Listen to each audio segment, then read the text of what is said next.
Evangelho de João, capítulo 17. Vamos ler do versículo 1 até o versículo 26. Eu farei a leitura, vocês apenas acompanhem aí em suas Bíblias. Tendo Jesus falado estas coisas, levantou os olhos ao céu e disse: Pai, é chegada a hora. Glorifica a teu Filho, para que o Filho te glorifique a ti.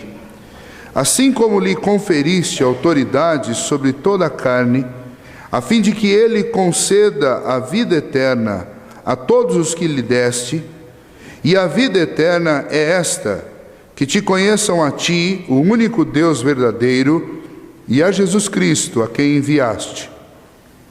Eu te glorifiquei na terra, consumando a obra que me confiaste para fazer. E agora glorifica-me, ó Pai, contigo mesmo, com a glória que eu tive junto de ti, antes que houvesse mundo. Manifestei o teu nome aos homens que me deste do mundo.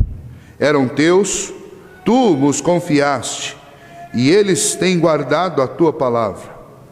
Agora eles reconhecem que todas as coisas que me tens dado provêm de ti, porque eu lhes tenho transmitido as palavras que me deste, e eles as receberam, e verdadeiramente conheceram que saí de ti, e creram que tu me enviaste.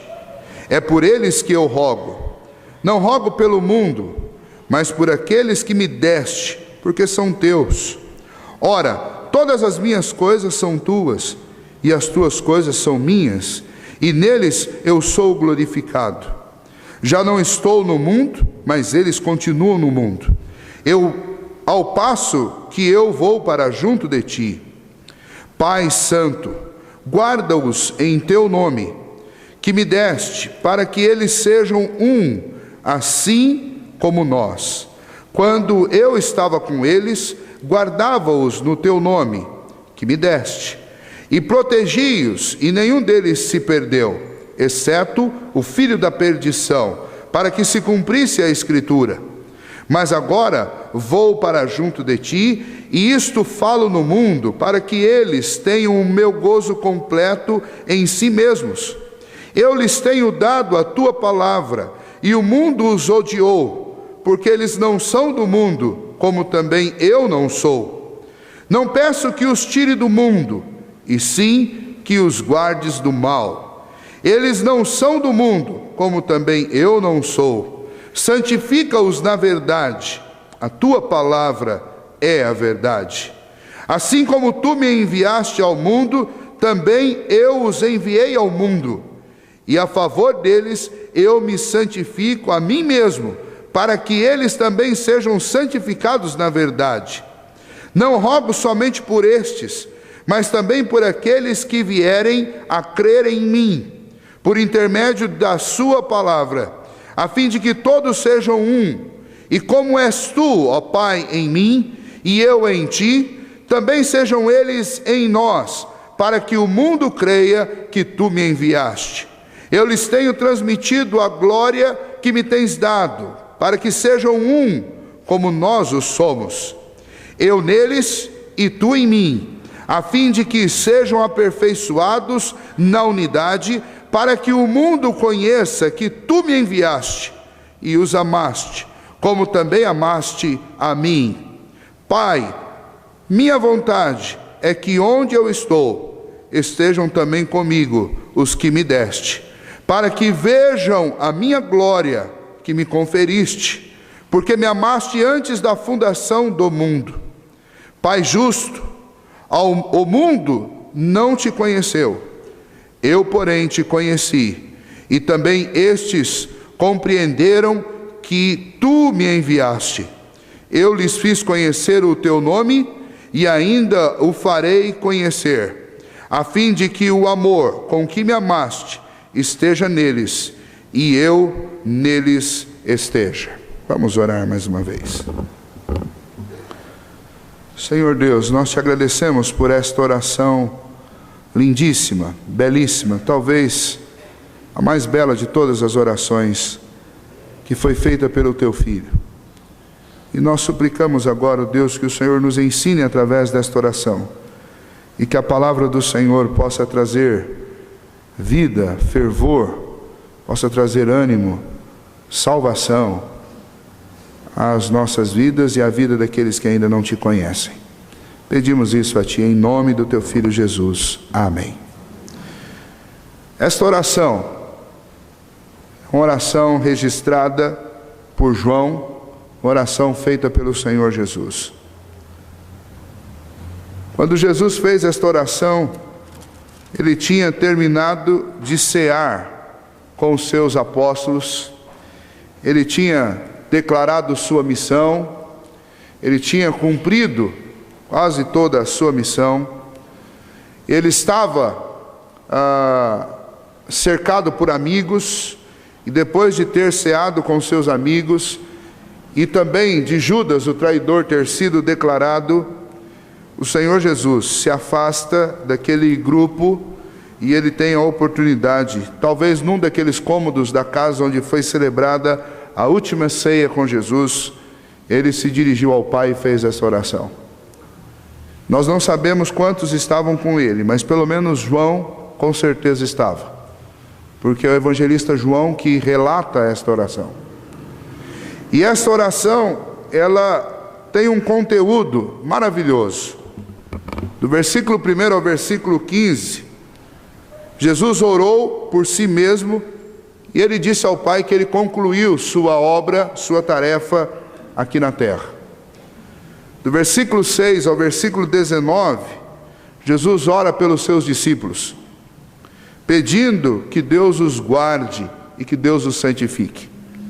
E depois do versículo 20 ao 26, ele orou por nós, ele orou pela igreja, para que todos nós fôssemos unidos para glorificarmos a Deus, e para que através dessa unidade outras pessoas fossem atraídas ao Senhor, para que o mundo cresce que Deus enviou Jesus Cristo. Logo após esta oração, o Senhor Jesus se vê em meio a todo aquele sofrimento que foi a sua paixão. Após esta oração, Jesus pega alguns dos discípulos e eles vão para o jardim do Getsêmani, onde o Senhor Jesus sua gotas de sangue e clama ao Pai que, se possível, passasse dele este cálice, mas que contudo fosse feita a vontade do Senhor. E nós sabemos que a partir daí então começa a dolorosa via onde o Senhor é julgado, condenado injustamente e crucificado no meu e no seu lugar. A ênfase da oração de Jesus nesse texto que nós lemos é que Deus guardasse, que Deus produzisse tudo que fosse necessário para nos guardar da queda, e para que o povo, as pessoas, não só os discípulos, mas as pessoas entendessem o que ele veio fazer. Então nós podemos definir esta oração de Jesus em 4 termos, que são essenciais para a vida de todo ser humano e de toda a igreja. Termos que precisam ser entendidos e precisam ser cridos por cada um de nós. E o primeiro desses termos é este que está entre o versículo 1 e o versículo 5. E este termo é a salvação. Esta oração de Jesus, ela retrata a salvação. Ela retrata o que é a salvação. Ela retrata a obra do Senhor Jesus em meu e em seu favor. Jesus Cristo veio para ser o caminho, Ele veio para ser a porta, Ele veio para reconstituir a comunhão e a ligação entre nós e Deus. E quando nós lemos no versículo 1, João relatando que, tendo Jesus falado estas coisas, levantou os olhos ao céu e disse: Pai, é chegada a hora. É chegada a hora do quê? É chegada a hora em que o Senhor Jesus ofereceria um sacrifício por mim e por você, para reconstituir um caminho que foi quebrado pelo pecado, uma comunhão que foi desfeita por causa da desobediência. Era chegado a hora que o Filho pagaria a dívida que é minha e que é sua. É chegado a hora em que o Senhor Jesus ofereceria no meu e no seu lugar um sacrifício por causa de cada um dos pecados que nós cometemos e por causa de cada um dos pecados que nós ainda cometeremos. O Senhor Jesus paga o preço.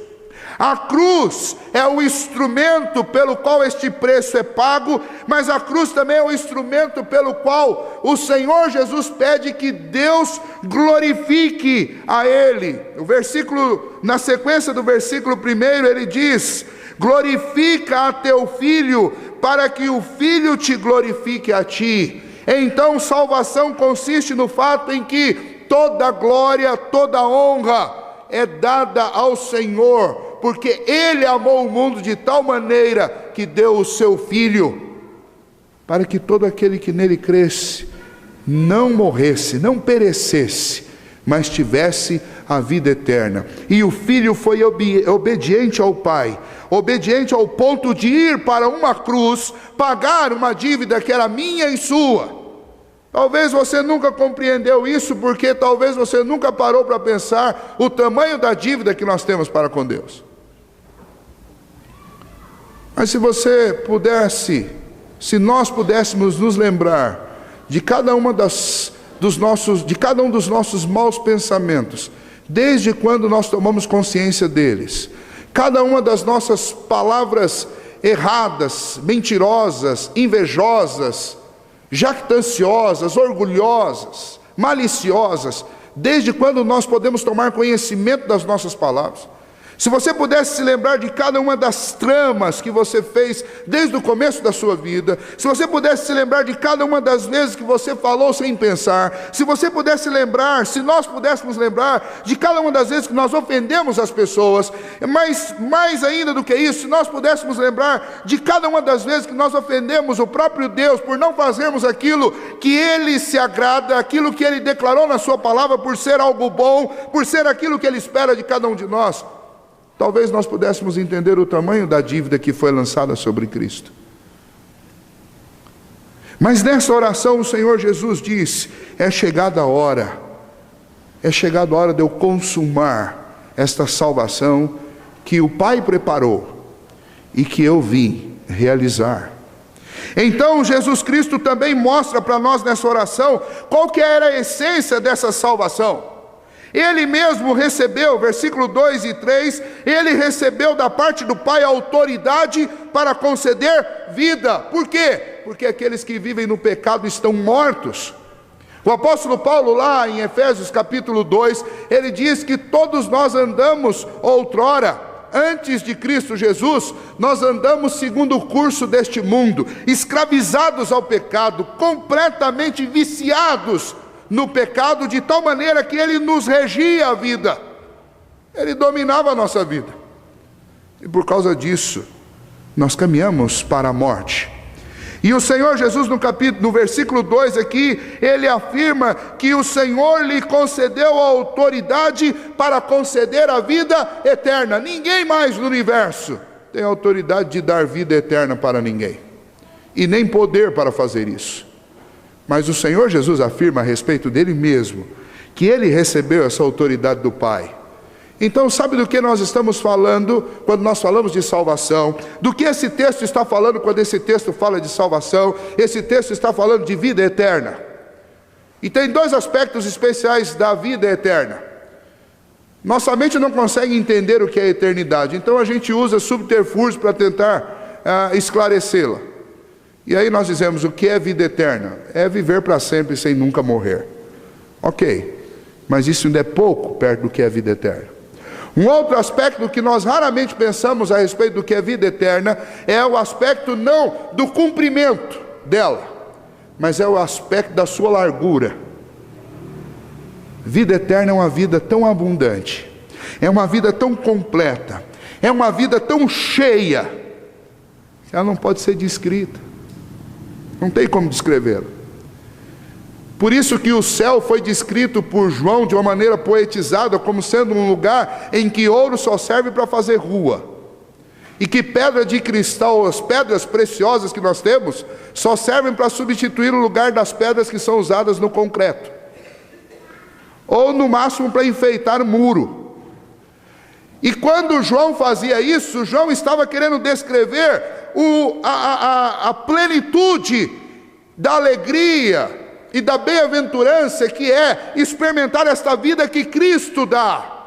O Senhor Jesus, falando a respeito desta vida, Ele diz: eu vim para que vocês tenham vida e a tenham em abundância. E Ele não estava falando que isso tornaria qualquer um de nós rico da noite para o dia aqui, ou que nós não teríamos doenças, ou que nós não enfrentaríamos problema. Mas o Senhor Jesus estava dizendo que a vida que Ele dá, que é esta vida eterna, da qual a salvação consiste, é uma vida que não pode ser comparada com nada que nós temos aqui. É uma vida que está muito além do que qualquer coisa que eu possa imaginar aqui. É uma vida completa. É uma vida eterna no seu comprimento, é uma vida eterna no seu comprimento, mas é uma vida eterna também na sua largura. É vida como nós nunca fomos capazes de imaginar. Além disso, vida eterna, a essência dessa vida eterna também o versículo 3 diz que é conhecer o Pai. Olha lá o versículo 3: e a vida eterna é esta, que te conheçam a ti, o único Deus verdadeiro, e a Jesus Cristo, seu Filho. Você conhece a Deus? Se alguém pedisse para você uma definição de quem é Deus, o que você faria?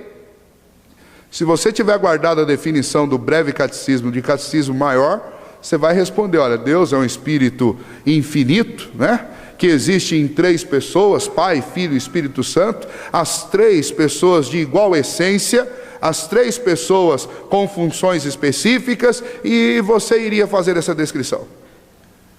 Mas a pergunta aqui não é essa descrição teórica daquilo que a Bíblia diz que Deus é. A pergunta aqui é: você conhece a Deus?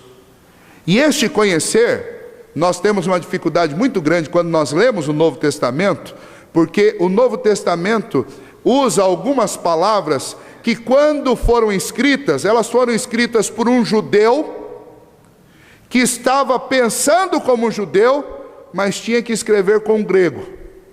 E na hora que ele escrevia com grego, ele tinha que fazer uma tradução, e nem sempre os termos que eram usados eram os melhores. Então, no Antigo Testamento, esta palavra que foi traduzida aqui no grego como conhecer, era uma palavra que no hebraico chama-se hesed. E isso significa o quê? Um amor profundo, um relacionamento íntimo. E o conhecer, na mente do grego, era ter conhecimento. Assim como eu posso dizer que eu conheço todos vocês, e hoje eu fiquei conhecendo o Tiago, hoje eu fiquei conhecendo o Anderson, e hoje eu fiquei conhecendo o Maílson. É esse conhecer de ver. E aí, quando nós lemos, nós achamos que o texto está falando disso. Esse conhecer de saber o que está escrito lá no catecismo, de quem é Deus. Mas o que Jesus está dizendo aqui não é isso. O que Jesus está dizendo é que ter a vida eterna é ter um relacionamento profundo com o Pai, um relacionamento que só é possível através de Jesus Cristo. O que é a vida eterna é que eles conheçam a Ti, ou seja, é que eles amem o Senhor, é que eles vivam pelo Senhor, é que eles pensem, respirem e sintam o Senhor e o Seu Filho. O que é salvação? A salvação é conhecer esta vida, que é eterna, que é a essência de Deus. O que mais que é salvação? Salvação é conhecer este Salvador que deu a vida por mim e por você. E só tem um jeito de eu fazer isso: lendo os evangelhos e buscando em oração e atendendo ao seu chamado. No versículo 4, o Senhor Jesus diz que Ele consumou a salvação. E aqui é algo muito interessante para a nossa vida. O termo consumação no grego é um termo que seria transliterado para o nosso português, ficaria tetelestai. E o que era tetelestai? Quando você vai num armazém que você paga uma conta, o dono do armazém pega um carimbo e bate lá, pum, pago. Não é assim? Termo pago. Você vai pagar a conta no banco, você tem uma autenticação. Está lá, autenticado. Aquilo significa que você pagou a conta. Os judeus e os gregos naquela época, se eles tivessem um carimbo, o carimbo estaria escrito tetelestai, que significa consumado, que significa pago, que significa encerrado, que significa concluído, qualquer um desses termos juntos. E o que é a salvação? A salvação é quando Deus carimba na minha e na sua vida, tetelestai, ou seja, concluído, a sua dívida foi paga, não há nada contra você. Nós somos declarados justos por causa daquilo que Cristo faz. Nesta oração, então, Jesus está dizendo: eu te glorifiquei na terra, consumando a obra que me confiaste. Ele está dizendo: eu fiz o que precisava ser feito por esse povo. E eu quero dizer para você nesta noite que está ouvindo esta mensagem, que Cristo fez o que era preciso ser feito por mim, o que era preciso ser feito por você, o que era preciso ser feito por todos nós. Nenhuma obra resta para eu fazer para que eu seja salvo, porque a salvação me foi dada graciosamente por Cristo, porque Ele pagou, Ele tetelestai a minha dívida. É isso que significa a salvação. Tudo o que havia contra mim foi encerrado. E aí você fala assim: mas pastor, é fácil assim? É isso que Jesus nos oferece, é fácil assim. Você só precisa crer que o que Jesus fez, Ele fez de fato, que Ele é o Filho de Deus, e que o que Ele fez pela sua vida. É nisso que consiste a salvação. Mas além disso, esta oração do versículo 6 ao versículo 14, tem um outro termo muito importante para a minha vida. Você compreendeu o que é salvação? Então agora o Senhor quer que você compreenda, através dessa oração, a segurança que nós temos em Cristo Jesus. O segundo termo é o termo segurança. Do versículo 6 ao versículo 14, o Senhor Jesus começa a manifestar nessa sua oração a sua preocupação para que Deus guarde os seus discípulos e guarde os seus servos. Ele diz no versículo 6: manifestei o teu nome aos homens que me deste do mundo, eram teus, tu nos confiaste, e eles têm guardado a tua palavra. Agora eles reconhecem que todas as coisas que tens dado provém de ti, porque eu lhes tenho transmitido a palavra que me deste. E eles a receberam, e verdadeiramente conhecem que saí de ti, e creram que tu me enviaste. É por eles que eu rogo, não rogo pelo mundo, mas por aqueles que me deste, porque são teus. Ora, todas as minhas coisas são tuas, e as tuas coisas são minhas, e neles eu sou glorificado. Já não estou no mundo, mas eles vão continuar no mundo. Eles continuam no mundo. Ao passo que eu vou para junto de ti, Pai Santo, guarda-os em teu nome que me deste, para que eles sejam um, assim como nós. Quando eu estava com eles, guardava-os no teu nome que me deste, protegi-os, e nenhum deles se perdeu, exceto o filho da perdição, para que se cumprisse a Escritura. Mas agora vou para junto de ti, e isto falo no mundo, para que eles tenham o meu gozo completo em si mesmo. Eu lhes tenho dado a tua palavra, e o mundo os odiou, porque eles não são do mundo, como também eu não sou. O Senhor Jesus está pedindo: Pai, conceda-lhes segurança. Eles precisam de segurança.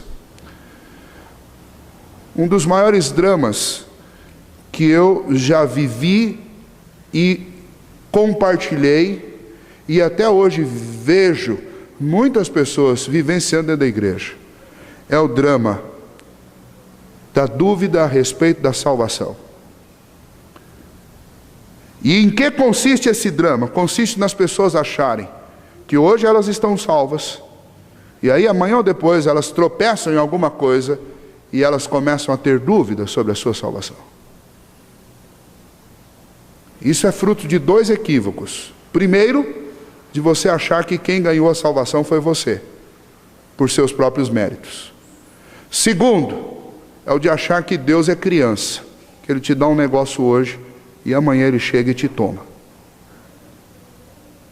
Jesus disse: Pai, a palavra que o Senhor me deu, eu transmiti para eles. E eles receberam essa palavra.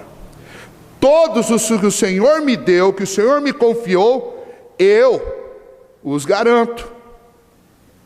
Eu rogo ao Senhor, porque eu vou sair do mundo agora, deste mundo físico, material, mas eles vão continuar. Eu peço que o Senhor os guarde, para que eles não se percam. E inclusive, o Senhor Jesus vai citar, só tem um que se perdeu. E aí ele estava fazendo uma citação clara de Judas. Mas Judas é um exemplo claro de gente que está na igreja, mas nunca fez parte da igreja de Cristo. E aí sim, não há segurança quanto a isso. São pessoas que se tornam amigas do Evangelho, mas elas nunca creram de fato em Cristo Jesus. Elas nunca tiveram em Cristo Jesus o Senhor e o Salvador de suas vidas. Jesus sempre foi apenas uma ideia nas suas mentes, não uma força dentro de si, não um amor vivido e experimentado. Então, esta palavra de segurança, ela está fundamentada em vários aspectos. Primeiro, se você observar versículo 2, versículo 6, versículo 8, versículo 9, 11, 12, 24, você vai ver que a fundamentação da segurança do cristão é na eleição de Deus. Ou seja, Deus colocou os olhos em você desde a eternidade. Antes que todos nós fôssemos criados, Deus olhou para nós e nos amou.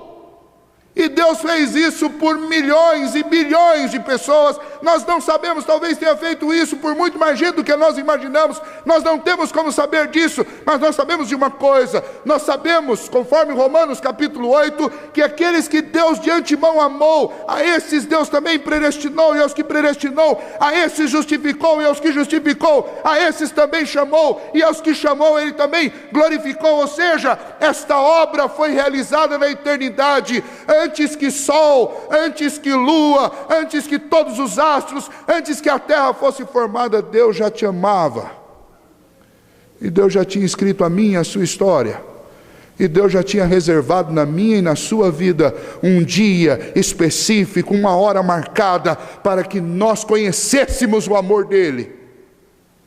E portanto, esse Deus que escreve a história não perde ninguém. E é isso que Jesus diz: todos os que o Senhor me confiou, eles estão aqui seguros. Nada pode te arrancar das mãos do Senhor. Romanos capítulo 8, a partir do versículo 31, diz: quem nos separará do amor de Deus?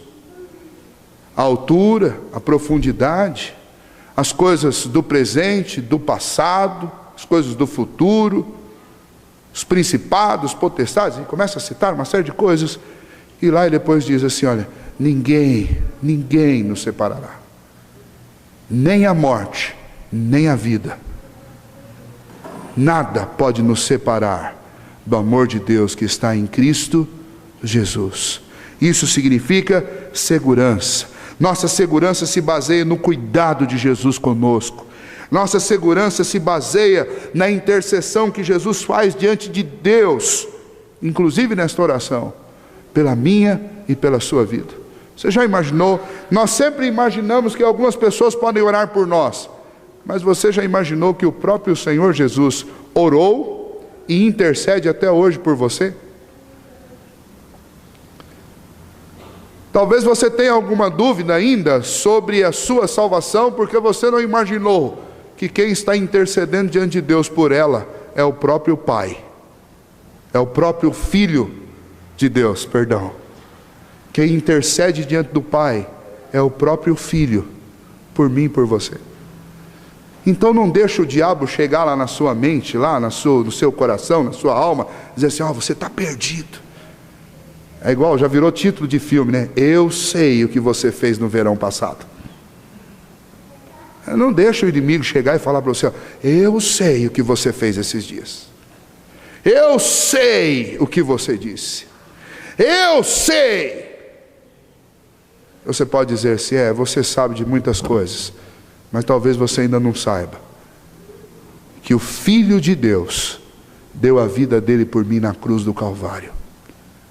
E Ele pagou todos os pecados meus, os que você sabe e os que você não sabe. Segurança, é isso que Jesus está dizendo. Ele está orando ao Pai dizendo que Deus nos dê segurança. Ele está orando ao Pai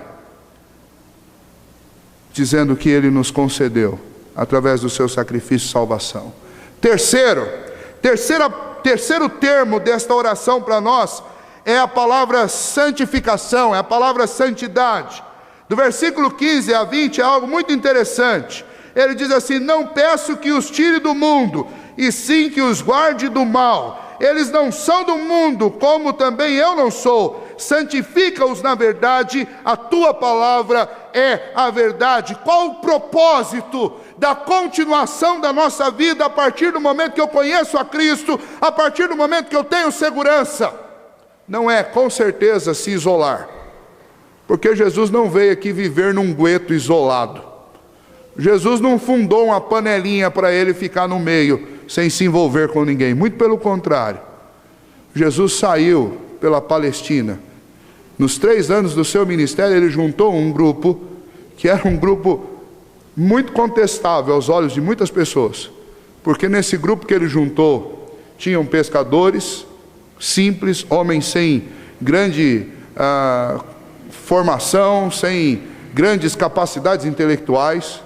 Nesse grupo tinham republicanos, perdão, estou assistindo tanto jornal que estou ficando com a palavra dos republicanos na cabeça. Preocupação com os Estados Unidos. Nesse grupo tinha os publicanos, né? Quem eram eles? Cobradores de impostos, considerados pecadores, maus. A sociedade daqueles dias não suportava os publicanos. E Jesus chamou Levi, que escreveu Mateus, teve o nome trocado de Levi para Mateus depois, talvez por causa da perseguição que o nome dele gerava, né? Levi era o maior de todos os publicanos. Este grupo era um grupo de homens ecléticos, mas de homens pecadores. E junto com esse grupo, Jesus andou, ensinou, comeu com pecadores, bebeu com pecadores, festejou com pecadores. Jesus não saiu do mundo e nem se isolou do mundo. Jesus nos ensinou a não amar o mundo. Jesus clamou ao Pai que Ele mesmo nos santificasse, que Ele nos ajudasse a viver uma vida santa, mas não uma vida santa isolada das outras pessoas, uma vida santa no meio do povo, uma vida santa no meio das trevas, para que nós fôssemos luzeiros no lugar onde há trevas. Isso significa que o cristão, mais do que ninguém, deve e tem que transitar por todos os cantos. Santificação não é isolamento. Embora o significado literal da palavra santificação seja separado, mas eu tenho que entender separado do que e para quê. Eu estou separado daqueles que vão descer ao inferno, porque o Senhor me chamou das trevas para a sua maravilhosa luz. E eu estou separado para servir a Deus. Isso, e nenhuma dessas duas coisas significa isolamento. Então o Senhor Jesus diz no versículo 15: não peço que os tire do mundo, não é isso. Eu peço que o Senhor os guarde do mal. E mal aqui é maligno. E aqui entra o outro lado do que é santificação. Se de um lado santificação é deixar as obras das trevas, e é buscar aquele que me chamou das trevas para a sua luz, e mostrá-lo ao mundo, por outro lado, santificar-se é também guardar a nossa alma e o nosso coração por causa do maligno. A palavra de Deus nos anuncia e deixa muito claro que o diabo anda em nosso derredor, procurando, buscando quem ele possa tragar. Nós estamos dia e noite dentro de uma grande guerra, uma guerra que, segundo o apóstolo Paulo, lá no capítulo 6, ela não é travada contra a carne ou sangue, mas ela é contra os principados e potestades celestiais. Ou seja, os teus olhos, os meus olhos humanos, não podem ver o que acontece na esfera celestial, mas a nossa alma, o nosso coração, vê e sente. Então, aonde é que o diabo vai atuar? Ele vai atuar nos seus pensamentos, ele vai atuar nos seus sentimentos, ele vai atuar na sua alma, ele vai te deixar triste quando era para você estar feliz, ele vai colocar em você felicidade quando você deveria ficar triste, ele vai tirar o seu sossego, ele vai fazer com que você duvide quando você deveria confiar, e ele vai fazer você confiar naquilo que você jamais deveria confiar, e o diabo vai confundir a sua ideia, a minha ideia, de tal maneira que chega a um ponto que nós não sabemos nem o que nós estamos fazendo. Por quê? Porque ele é o nosso adversário, ele é inimigo de Deus, e ele é inimigo da primícia da criação de Deus, eu e você. Então, quando o Senhor Jesus ora por santificação, é porque nós precisamos da palavra de Deus implantada em nosso coração. Nós temos que alimentar a nossa mente, a nossa alma de Deus, para que a gente resista às ciladas, às insinuações, aos terríveis ataques do diabo contra a nossa alma, contra o nosso coração. Somos santificados para viver pela palavra. Somos santificados para ter um relacionamento correto com o mundo, não um relacionamento onde nós nos submetemos às regras do mundo, mas um relacionamento onde nós vamos para o mundo para mostrar como eles podem ter um relacionamento saudável com Deus. É assim que tem que ser. E aí, nesse sentido, nós temos muito que amadurecer, porque nós passamos a maior parte do nosso tempo olhando de longe do mundo, e nós criamos a seguinte regra: eles lá e nós cá. Amigos de Deus e inimigos de Deus. Se são inimigos de Deus, são inimigos nossos. Então, não quero nem saber. É a turma de lá e a turma de cá. Nós temos que acabar com isso. A única diferença entre nós e eles é que o Senhor nos chamou antes de muitos que estão lá e que vão ser chamados também. A única diferença entre nós e eles é que o Senhor nos fez ver os nossos pecados, que não são diferentes dos pecados deles. Mas o Senhor nos fez nos arrepender dos nossos pecados antes deles. Isso não me faz melhor do que ninguém. Muito pelo contrário. O que nós temos pela misericórdia de Deus. Não foi porque eu conquistei coisa alguma. Por último, versículo 21 a 26, tem aquilo que é mais doce da oração de Jesus. Eu já ouvi pessoas usando a relação da Trindade, que é tão incompreensível para nós, para muitas coisas. Mas sem dúvida nenhuma, o ensino mais profundo da Trindade, e o que é a Trindade? É um Deus que existe, e Ele é ao mesmo tempo três pessoas dentro dele mesmo. Ele é o Pai, Ele também é o Filho, e Ele também é o Espírito. Três pessoas com funções diferentes, mas com mesma essência, com mesma característica. No Antigo Testamento, quando você lê a palavra Senhor, você tem um termo, a tradução de um termo que é Yahvé, Deus da aliança. E quando você lê a palavra Deus no Antigo Testamento, você tem a palavra Elohim. E sabe o que significa Elohim? Significa literalmente deuses. Porque o povo hebreu sabia que o Deus com quem eles se relacionavam era um Deus triplo, era um Deus trino. Mas o ensino mais doce, mais profundo da Trindade é que o que Deus quer de todos nós é que nós sejamos tão integrados como igreja, como povo dele, uns com os outros e com ele, que nós desfrutemos de um relacionamento com ele igual ao relacionamento que o Filho desfruta com o Pai e com o Espírito. E é isso que Jesus diz. Vamos ver, olha lá, versículo 21.